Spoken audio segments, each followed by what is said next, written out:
Дэлхийн нийт улс орнуудаас нэг 175 улс орон нэмэгдсэн өртгийн албан татвартай. Тэгээ үүнээс нэг 83% буюу 145 улс орон босго тогтоод юм байна л да. 83%.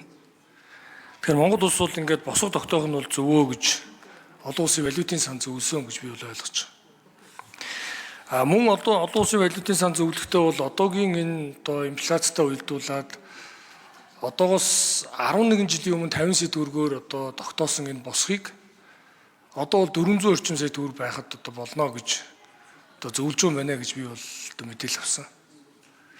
За тийм ч учраас одоо улс төрийн намууд одоо дийлэнх нь энэ нөөтийн одоо босхийг нэмэгдүүлнэгээ сонгуулийн мөрийн хөтлөлт одоо амлалт өгсөн гэж ойлгож байна. Монгол Ардын нам энэ 24 оны сонгуульд төвшүүлсэн мөрийн хөтлөлтөд бол одоо нөөтийн босхийг 400 сая төгрөг нь нэмэгдсэн өртгийн албан татварын тухай хуулийг олон улсын жишгийн дагуу шинжилнэ гэж одоо амлалт өгсөн. За тийм учраас энэ хоёр үндслээр энэ 400 сая төгрөг болгохоор учрал ерөнхий сайдын одоо тэргүүлсэн засгийн газраас өргөн мэдүүлсэнийг бол одоо дэмжиж байгаа. Үндсэн хоёр шалтгаан маань. Нэгдүгürt инфляцтай уялдуулаад 11 жилийн өмнө одоо орон сууцны үн метрийг авдараад нь хэд байлаа, бараа бүтээгдэхүүн үн хэдэн төгрөг байсан. Өнөөдөр тэгвэл хэдэн хувиар өссөн байгаа вэ? Нэг хоёрдугаарт тухайн үед одоо Монгол улсын дотоодын бүтээгдэхүүн нэг 20 гаруй ихний төгрөг байсан бол өнөөдөр бараг одоо 100 шахам ихний төгрөг болж 4-5 дахин нэмэгдсэн. Валютын анчтай холбоотой нэмэлт. Тэгээ ингээд бодоход энэ бол ингээд 50 сая байна гэвэл энэ тухайн үеийн одоо 15 оны 50 сая төгрөг тухайн үедээ болж исэн бах.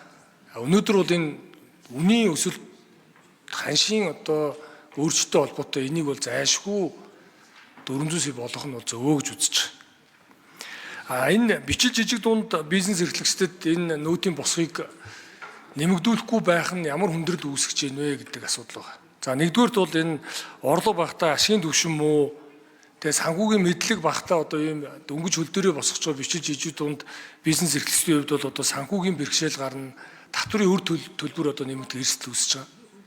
За хоёрдугаарт нь бол энэ одоо бичил жижиг бизнес эрхлэгчдээр ийм одоо тайлан гарахтай холбоотой зардал, бусад хүн хүчний зардал нэмэгдснээс болоод бараа бүтээгдэхүүний одоо нийлүүлж байгаа бүтээгдэхүүний үн өснө.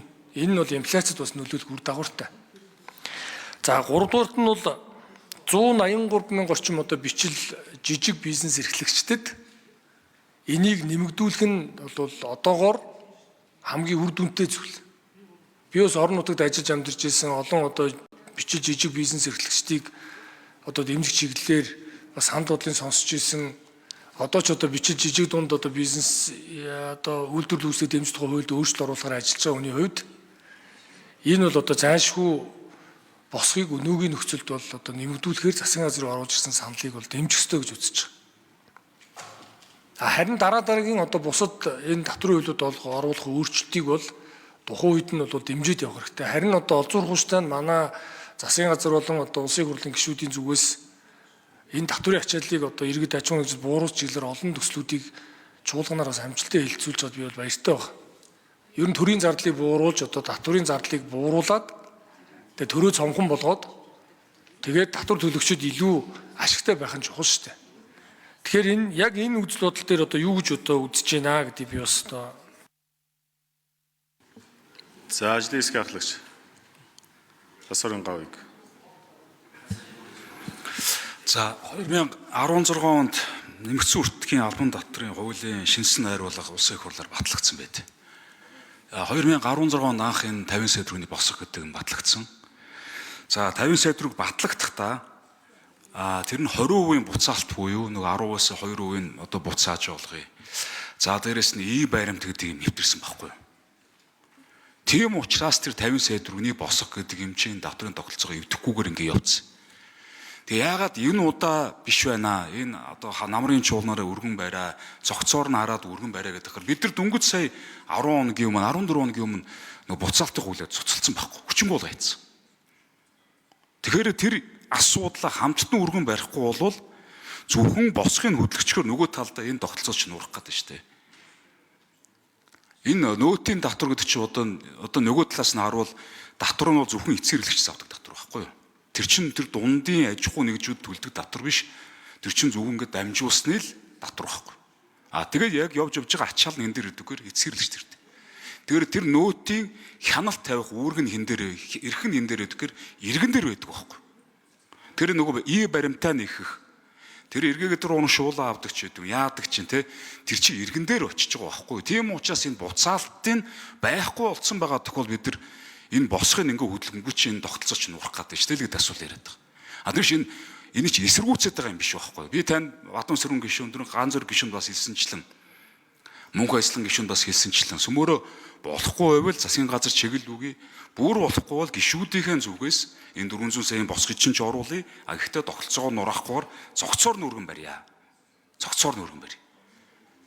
Тэгэхгүй бол эн чинь юм чинь нурах гээд байна. OECD-ийн оронд одоо бүртгэлтэй байгаа энэ нөөтийн энэ хуулиуд дотор бид нар судалгаа хийж үзье. Одоо бол хамгийн сүүлийн байдлаар бол прогрессив нөөт гэдэг юм чинь нэлээд олон оронд батлагтаад явцсан. Тэр чинь нөгөө эргээгээд нөгөө буцаалттай холбоотой заалтууд нь явж байгаа байхгүй. Одоо $1000 төр нөөтийн 100% буцаая, $500 төр 50% буцаач гэдэг юм уу те. Бидний нөгөө хүчингү болгоцсон хууль чинь тэнд үйлчилж байгаа байхгүй. Тийм учраас тэнд нөгөө тодорхой хэмжээний одоо тэр 400 сая босго гэдэг 300 сая босго гэдэг юм чи тэнд үйлчлээд байгаа. Тэнд ингээ хэрэгжүүлж болоод байгаа. Тэгэхгүй бид нар ингээ цогцоор нарахгүй зөвхөн нэг тоог аваад ингээ явах гэхээр энэ юм чинь урж унчих гээд шүү дээ. Бид нар ажлын хэсэгт наад тэр 400 саяыг чинь оруулаад эргээд тэр хөнгөлт байдлаар шийдчих гэж яах гэнэ тэр заалт нь хүндэгдэг болох засч болохгүй гэт. Яг одоо ингээл нэг бол 50-аараа байх юм байна, нэг бол 400 байх юм эсвэл 100 байх юм, 200 байх юм. Тэр дүнл өөрчлөгдөхөөс өөрөөр одоо тэрийг юусэн найруулж болохгүй гэдэг нөгөө хүндэгдөөгүй заалт болохоор. Тийм учраас энэ удаад ингээд тайрн үлдээгээд засгийн газар энийгээ зохицоор нь оруулж ирээ гэдэг л асуудлыг л ярьж байгаа. Тэгээ бүр болохгүй бол гişүүд бид нар санаачлах хэрэгтэй. За Бадамсүрэн гишүүн тодруулъя.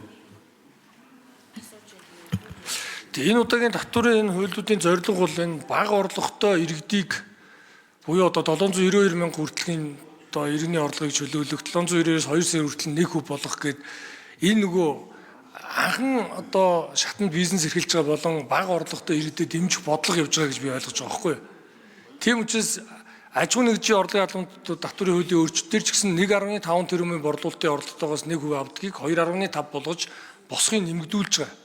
Яг энтэй адилхан нөөт дээр адилхан босхыг нэмэгдүүлээд явъя. Энэ одоо өргөн мэдүүлсэн хуулийн үзэл баримтлал чинь өөрөө яг энэ чиглэл рүү одоо явж байна. Ялангуяа эдийн засгийн одоо энэ хямралтай цаг үед бараа бүтээгдэхүүн үн өсөж байгаа, гадаад дотоод зах зээл өсөж байгаа энэ одоо хүндрэлтэй цаг үед нь бага орлоготой иргэд болон бичил жижиг бизнесээ дэмжээ гэдэг бодлого явж байгаа гэж байна. Тэгэхээр энэс энийг суулж аваад яах юм бэ? Энэ дээр нь батлаад явчих.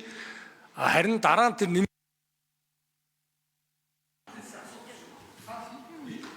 За санд хэллээ гэж байна.